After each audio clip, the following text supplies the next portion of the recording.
Welcome to our Restoring America channel, where we will show you a common person's approach to do-it-yourself repairs. Today we will be working on a 2003 Ford F250 XLT 7.3 liter crew cab. This is the first part of our fuel tank restoration series, and I'm going to spend a few minutes cleaning the outside of the tank to make sure nothing gets inside of the tank. For those that saw the tank removal video, you may notice the parts I removed and the boxes nearby. This forward vent hose will be replaced along with the rear one, as they are both in the same shape. Also, the filler neck hose will be inspected along with the return line, and those will be replaced if needed as well.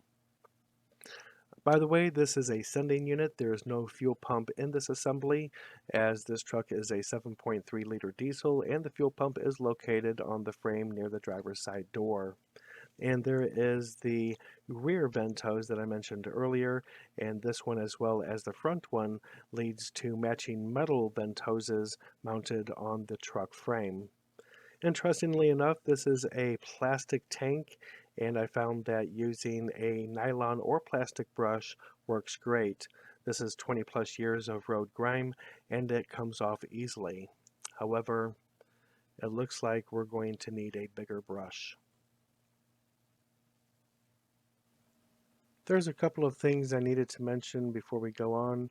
Now that I have cleared off most of the tank, I wanted to show you the hose clamps. You may need to inspect and replace as needed. I will certainly have to replace mine. I want to mention there is a stamped arrow on the metal sending unit and a corresponding arrow stamped on the tank. However, a good suggestion is to paint over both so you can line them back up later. You may need to stop and go back to see the one on the sending unit.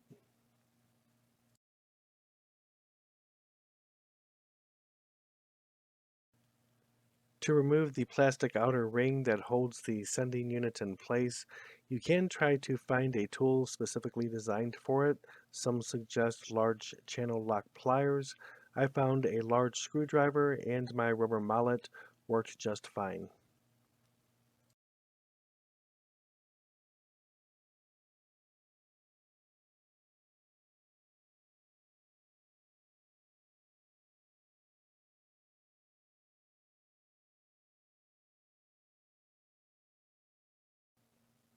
Once you get the ring loose enough, you can take it off the rest of the way by hand.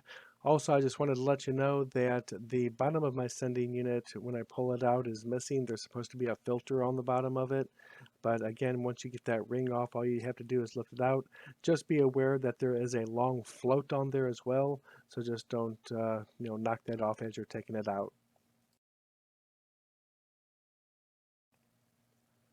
The bottom of the sending unit is a metal screen filter surrounded by a plastic housing.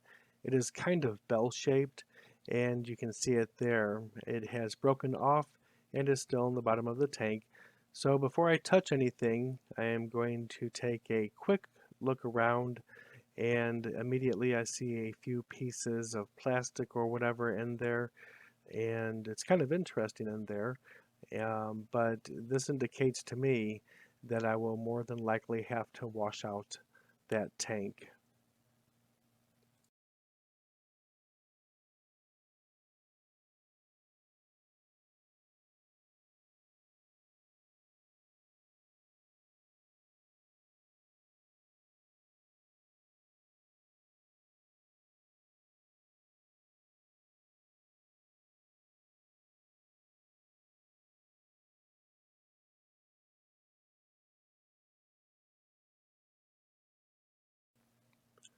That is the bottom of the sending unit. Also, you can now see the entire sending unit. Make sure that you do look for the float. You know, it's really a float on a long wire, and just be careful with that when you're taking it out. And also, just a side note, I remember changing my fuel filter once, and there looked like a whole bunch of coffee grounds up in there. I mean, really, it just looked like there was coffee grounds up there, and I was trying to figure out where it came from.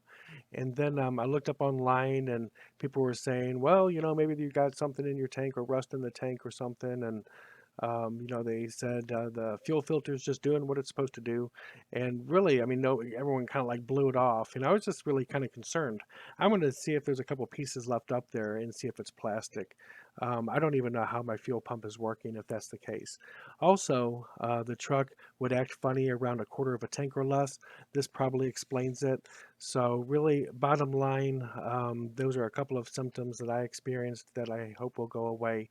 Thank you for watching, and of course, subscribe and like if you want, and I will make a video on the rebuild of this, and there's more to come.